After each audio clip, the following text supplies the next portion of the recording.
Femu nnyo tukyali butoola kibbona mmere kutembeetera ensonga butaate bwe zitambudde mu bitundu by'eggwanga ebitali bimu. Tugenda kulaba ku mboozi gye twasoose okusomako eya Kayemba Richard. Yeetaaga buyambi, embeera gy'alimu tewomya Nakabululu.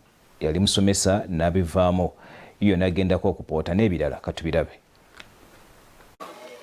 Abasomesa babiri, omwami Kayemba Richard ne mukyala we Mukisa Deborah nga batuuze b'e Ganda mu ggombolola ya Mumyuka mu disitulikiti y'e Wakiso, embeera y'omuggalo ebanyize. Kayemba yali musomesa wa primary ate mukyala we Mukisa nga musomesa wa nasale era nga balina obusobozi obulabirira abaana baabwe 6. Tebakyasobola kubalabirira olw'omuggalo.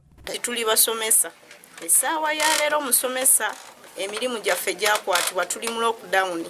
Mpeerawo lwa kisa kya Kristo naye nga mazima sirina we nsobola kugamba nti kino kye tujja mu ssente ze tulya, kino kyakola, guno gwe mulimu gwakola. Ku bweraliikirivu obwo bataddeko obweraliikirivu obw'ekiyumba mwe basula ekyabwe bwe bamuzira kisa oluvannyuma lw'okugobwa mu nnyumba. Kyokka babadde bakyali awo ne beeyongerako obweraliikirivu obulala oluvannyuma lw'omwana waabwe Kisa kye Gideon ow'emyaka 6 okufuna ekizibu eky'okuvunda ekyenda era kati afulumira mu kapiira.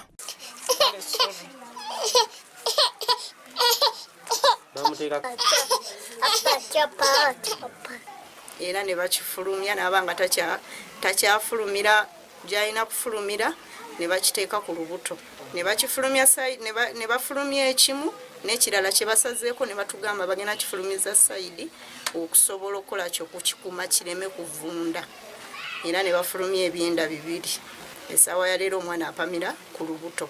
Musomesa Kayemba agamba nti yagezaako okukuba amatafaali wabula byamulemerera olw'abalina emirimu gino okumuyisaamu amaaso olw'okuba nga musomesa. N'opoota olw'okuba nti lockdown emirimu tegikyalabika. Kati ate nange oluusi otya oli musomesa ogenda ku kizimbe ng'otya tebakuwa mirimu. Bagayo ne tajja bisobola. N'obagamba nange nja bisobola ne bagaanira ddala. Nange n'enswala ne mu baana nti laba tikyapoota. Kayemba's family yeetaaga obuyambi okulongoosa omwana asobole okuzzibwayo ekyenda. Buli alina obuyambi bwonna obusobola okuyamba omwana ono. Byakayanje Amon, Salt TV, Omunnyo.